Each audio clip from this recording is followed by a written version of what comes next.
everyone. In this video, I want to talk about the COVID-19 situation, especially in Shanghai. Shanghai right now is very bad. It's very bad in Shanghai. And I also want to talk about my little website. I can say like I launched my website. It's a small website selling products to individuals from China. I will tell you the website later.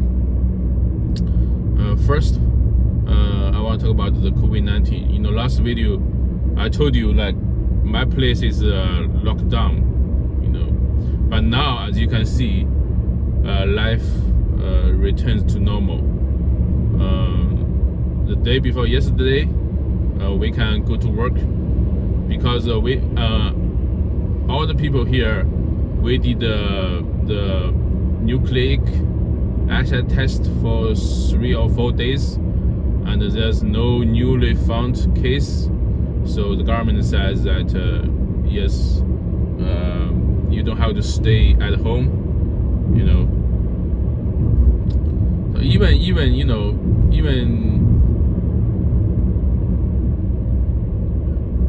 3 or 4 days, people are not allowed to go on the street, but still you can find people on the street. Some people went out fishing. I can still go out. It's not that bad. It's not as bad as in Shanghai. When you are in Shanghai, you are not allowed to go downstairs. But we only found one case. That's a trucker who came back from Shanghai and brought the case here. So even though like the government said that you are not allowed, you are not encouraged to go outside, but still, every morning, people can go outside to do the test, to do the nucleic test for free. So that's the only opportunity we can go out. And I went out in the morning and I came back very late in the evening. So it's okay. It's okay. I only really locked down for 1 day. That day, because it's not a working day, I cannot make up excuse of going to work. So I basically locked down from not allowed to go outside for 1 day. And now everything is back to normal. Except the truckers, the trucks, they go to many provinces. They're stuck in the highway. They cannot come to the exit. They have to wait hours. In some cases they have to wait 1 or 2 days. One by one they have to do the check. If you are from Shanghai or places where there are many cases, you are not allowed to come here. So Shanghai is very bad right now. Pudong has been locked down for 10 days, and every day you have thousands cases. So it's like the Wuhan 2 years ago. Okay, it has more cases than Wuhan, but very, very few dies. Maybe no dies, but still the government treated it seriously. It's because earlier, the Shanghai officials, they didn't treat the Omicron, the variant, that seriously. They kind of, Shanghai is a westernized city, so they kind of learn, from Western countries, kind of,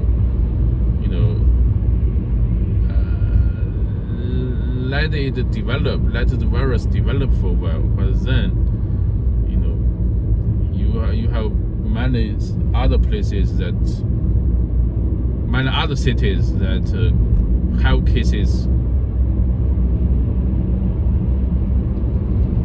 that many people travel.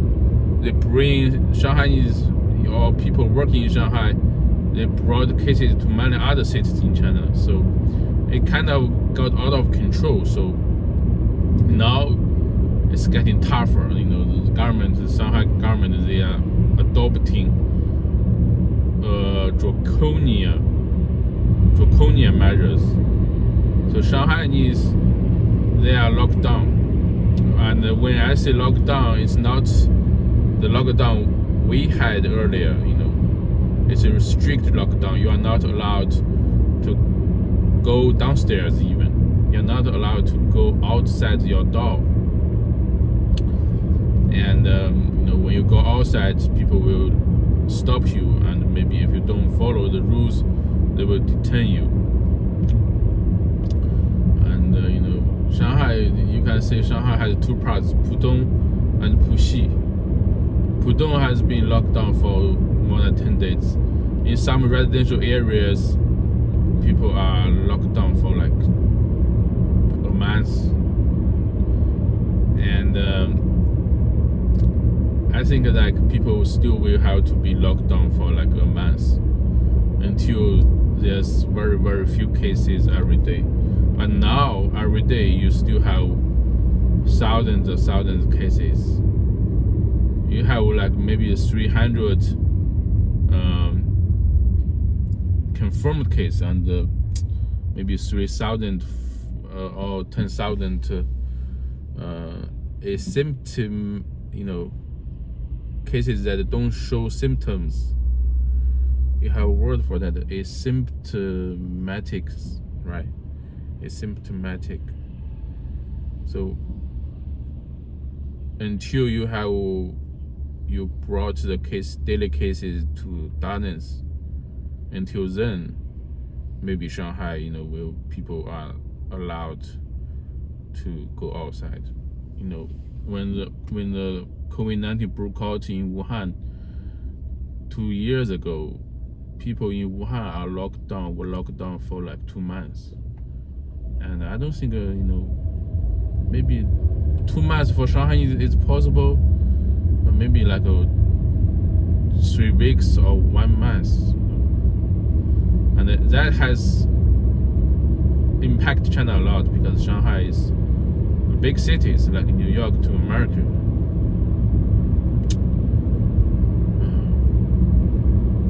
What do I think about the measures?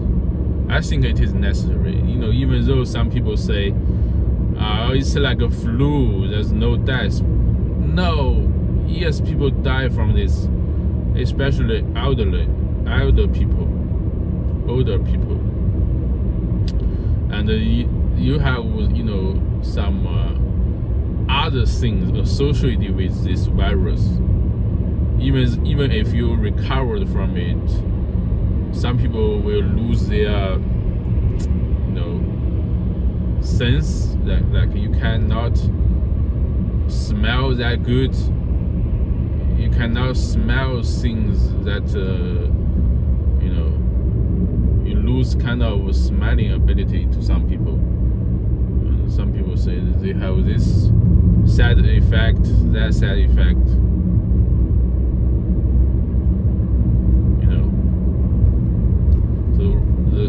The central government is still adopting a zero tolerance towards this virus.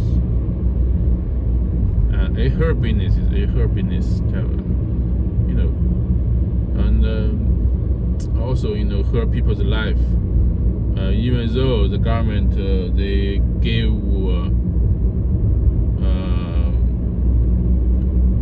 food to people locked down. But some people say it's not enough. Some people get enough food, some people don't get enough food. People still have to pay very high price to struggle to get food, you know, to have people deliver the food to their door, and the price tripled, quadrupled. Okay. Okay. The second thing I want to talk about is my little website, my little project.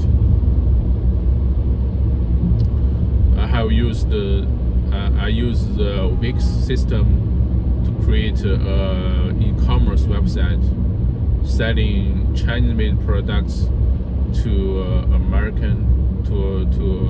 America, Europe, you know, using PayPal.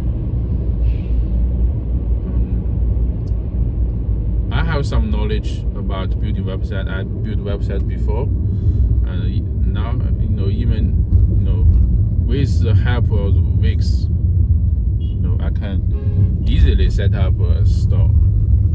You can select the templates that are suitable, you think are suitable. You know, the key thing is like what do you sell? You cannot sell food. You cannot sell like maybe like local agricultural food. That's not allowed. Or you cannot sell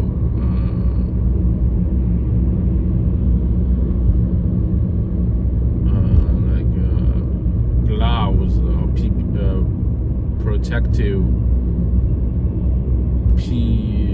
personal protective equipment. You cannot sell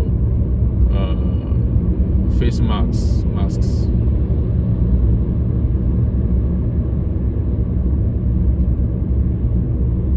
Okay, so, and also you cannot, the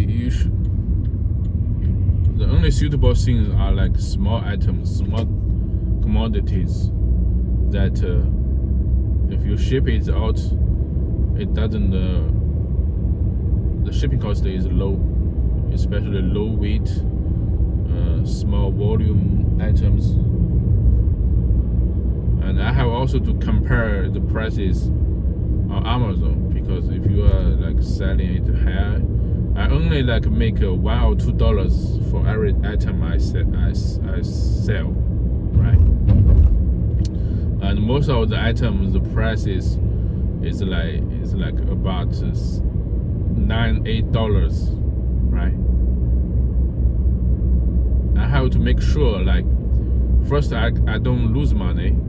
Second, my price has to be lower, has to be competitive. You cannot sell product at a price that is higher than what Amazon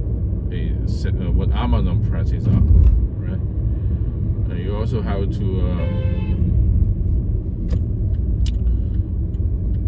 it's like we have a lot of products. You know, Chinese people, we buy products online and from Taobao and JD.com, but the Westerners, they can't.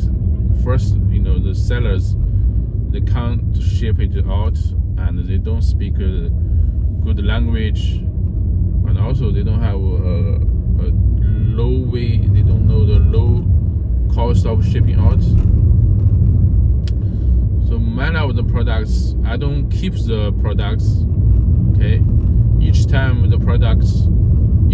you buy, I will buy it from Taobao, from JD, or from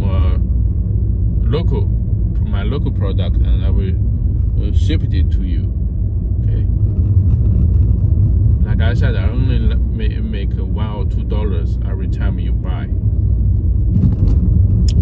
And also, you know, if you want to find some product, if you have some product you want to ship it out to your place, I can also do that. Okay, my commission is $2 or 2% of the product value, whichever is higher. Okay, I mean, maybe you may think like $2 is such a small amount of money, but people here many people they make the hourly rate, the hourly the money they make every hour is less than $2. Okay, $1.5. In my factory, the assembly workers they make 10 yuan every hour. 10 yuan is like $1.5, less than 1.5. Yes, about $1.5. So every piece of money counts. And also, like my doing YouTube is kind of I sell you information. My doing website is another kind of sell. I sell you products. Help you. Save the cost. The inflation. In the America is so high right now. Prices are so high. In a way, it helps. American people or the other people to save their cost, right? So that's what I have to say for this video. Thanks for watching. Peace.